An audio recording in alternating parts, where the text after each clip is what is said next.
Welcome back to the channel. Today I'm going to show you some of the best Kuiper Shard farms in the first Descendant. So please make sure you smash that like button, hit that notification bell, and let's get straight into it. Starting off first, we're going to head over to the Sterile Land and come to this outpost, the classified area. We're going to head towards this mission here, the large nuclear reactor. So on this mission, you're going to get so many modules, and that is going to be the main resource for all of these shards. There's an abundance of enemies that run into this location, and all you've got to do in this quest is essentially stand in the middle. Let the enemies run towards you, and you've got to claim this area before the timer runs out. It's really straightforward, really simple, and it's probably the reason why most people are farming this location at the moment, because you do also get around 50 to 40 Kuiper Shards on each one that drops. And obviously this is RNG, so some enemies can drop an abundance in one run, or you might only get a handful in one. But don't worry too much. Like I said, the modules are the main thing that you are looking for, and it's so simple to rinse and repeat, and many people are doing it. And as you can see here, we finish up with around 400 shards, and we got quite a few modules. So for our next one, we're going to head over to Vespers. At Vespers, you're going to come to this location here, frontline base, and this is going to be an extermination quest that's going to give you a really good amount of modules also. And all you got to do is take out these enemies. These enemies are quite stupid, if I'm being honest. They're the ones that like to do mostly melee attacks, so they tend to run to you and you can just shoot them down. If you have got the Thunder Cage, it makes it so much more simpler.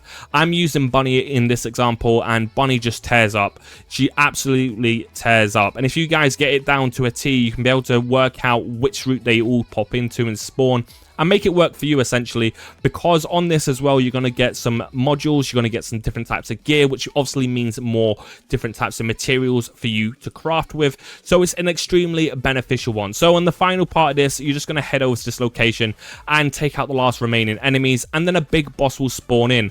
Yet again, it's a really simple one to do, and you guys can do this without any hassle. I believe it's around level 32 where it's dropping this gear from. So yet again, good upgrades if you guys haven't reached that level yet. This final boss is simple to take out. Just hit for his head and you do a massive amount of damage.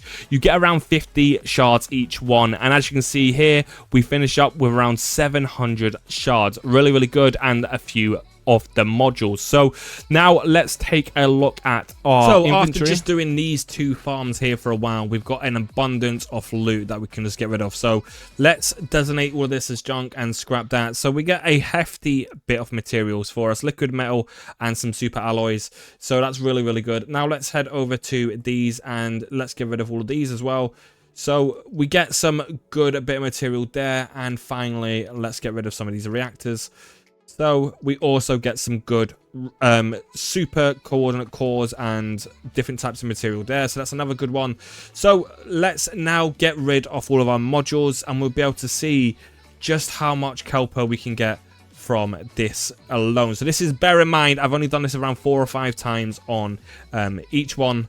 So I've got around 14,700 just for that, and this probably only took about 20 minutes. So if we rinse and repeat this, it could be really good. So let me take you to the final one. Please make sure, if you are liking this video, you subscribe and definitely hit that notification bell, because I'll be posting more content on the first Descendant. So for a final one, we're going to head over to the swamp location and come to Misty Woods and come to Hazy Swamp mission. This takes around 4 minutes, it says on there, but in reality it takes about 1.5 to 2 minutes, depending on how strong you currently are. So all you got to do is take out a massive group of enemies that spawn in at the start of this location. Once you take these out, there'll be some more that spawn in from behind the trees. And I will say the creatures are probably the one that do the most damage, so try and focus on them if you guys are struggling, and everything becomes a lot easier. Then you get more enemies that spawn in that you have to take out before a next wave pops in. These are super easy to clear out. Once you've done that, then have a look on here and you'll see the warden, and then some of these melee enemies will come running spawning up to you. These are the ones that you want to try and get as close as possible because it's just easier to take them out if you've got the Thunder Cage or some type of exotic that does AoE damage. It's a really good way of trying to make it as simple as possible. And then on the last stage of this, you're going to get 2 bosses that spawn in. Obviously, this means better chances of better rewards, and you can get around 70 to 60 Kuiper Shards on the average enemies, and on the boss, it can sometimes drop up to 90 Kuiper Shards. This only takes around 2 minutes, as you can see, and we got around 700 Kuiper Shards extremely easily and some modifications. So now we're going to head back to Albion and dismantle all these shards, and you can see our final total. So I'm currently sitting around 32, 33k, and I'm going to dismantle all of these, and we get a whopping 58k Kuiper Shards by the end total of this. Super easy. Like I've said, if you guys haven't yet, please leave a like and subscribe. Hopefully I'll see you guys in the next one. It's been amazing. Peace.